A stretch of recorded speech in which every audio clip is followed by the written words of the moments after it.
Trump officials furious. Canada's fentanyl czar admits he's powerless.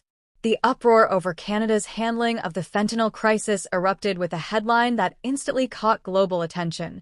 Trump officials furious. Canada's fentanyl czar admits he's powerless. That phrasing alone struck a nerve, not just for its political weight, but also for the human tragedy beneath it.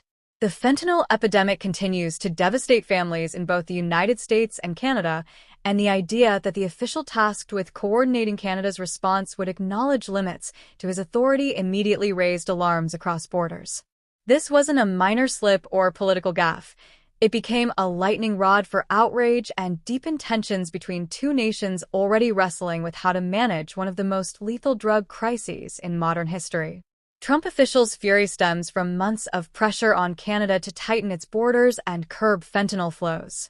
Earlier this year, President Trump threatened tariffs on Canadian goods unless Ottawa showed progress.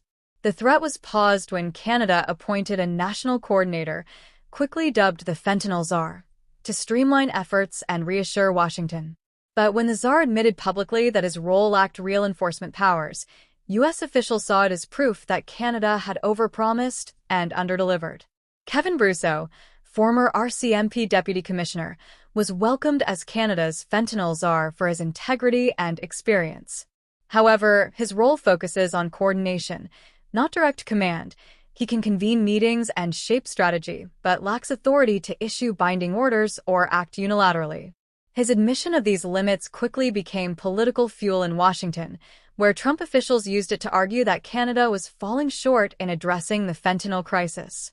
That moment of candor highlighted a deeper problem. Canada's crisis response system is fragmented across multiple agencies.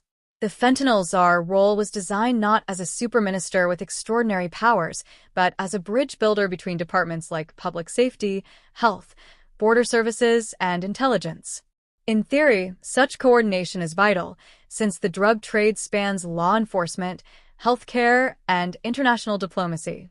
Yet in practice, the lack of a single chain of command makes progress slower and less visible. For a White House that prizes fast, tough action, this cautious and bureaucratic Canadian model felt like weakness.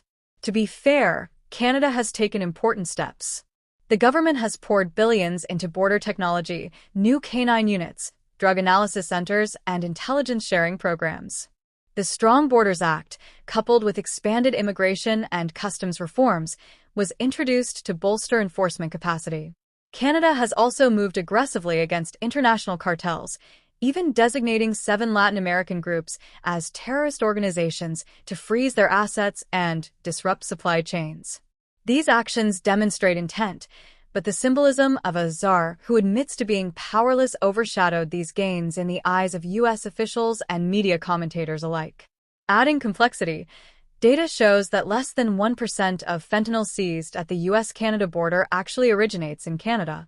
Most of the supply comes through Mexico and Asia before moving into American cities. Still, American officials argue that even small amounts crossing the northern border can be devastating because of fentanyl's potency. Just a few grams are enough to cause hundreds of overdoses. For Trump's team, that meant Canada had to deliver zero tolerance, not measured incremental progress. The powerless remark therefore played into an already heated narrative that Ottawa was failing to match the urgency of Washington's demands.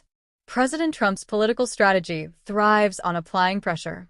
By framing Canada as dragging its feet, he bolstered his argument for tough trade policies and stricter cross-border enforcement.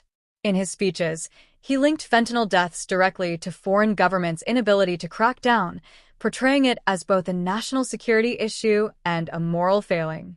When Canada's own appointed leader admitted to structural limits, it served as a perfect talking point for Trump's broader case.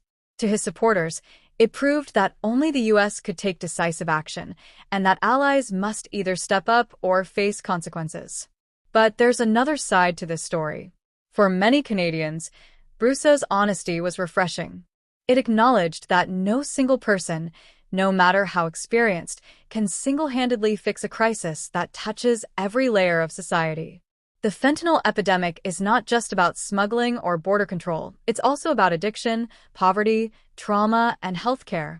Canadians who lost loved ones to overdoses argued that the problem cannot be solved by one czar acting with unchecked authority. Instead, it requires broad cooperation across governments, communities, and even between nations. In that light, admitting powerlessness could be seen as a call for realism rather than surrender. Still, the optics matter. The furious response from Trump officials made headlines because it symbolized the tension between urgency and bureaucracy. Americans expect dramatic, decisive moves, while Canada's incremental approach can look cautious or even timid. In reality, both approaches have merit. Swift action is crucial in emergencies, but sustainable progress depends on systemic reforms. The clash of expectations has created a cycle of mistrust, where every Canadian admission of limits is seen as weakness, and every American demand for toughness is seen as bullying. The human toll should not be forgotten in all of this. Every overdose death represents a broken family, a grieving community, and a reminder that time is running out. In Canada, fentanyl-related deaths have surpassed car accidents as a leading cause of preventable death in some provinces. First responders are stretched thin, families are traumatized, and health systems are under strain. Against that backdrop, the controversy over whether a czar is powerless or not can feel detached from the raw pain being lived every day on the ground. Looking forward, Canada will need to prove that its model of coordination can deliver measurable results. That means reducing overdose rates, increasing seizures, disrupting organized crime, and showing U.S. partners that promises translate into action. For the Trump administration, the test will be whether pressure leads to genuine cooperation or whether it simply breeds resentment.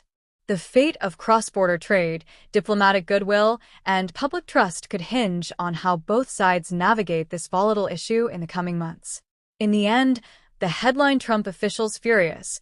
Canada's fentanyl czar admits he's powerless captured more than just political theater.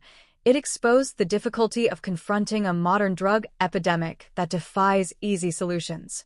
Outrage may grab attention, but long-term success will require humility, shared sacrifice, and recognition that this fight is too big for any one leader to wage alone. The real measure of power will not be in words but in lives saved.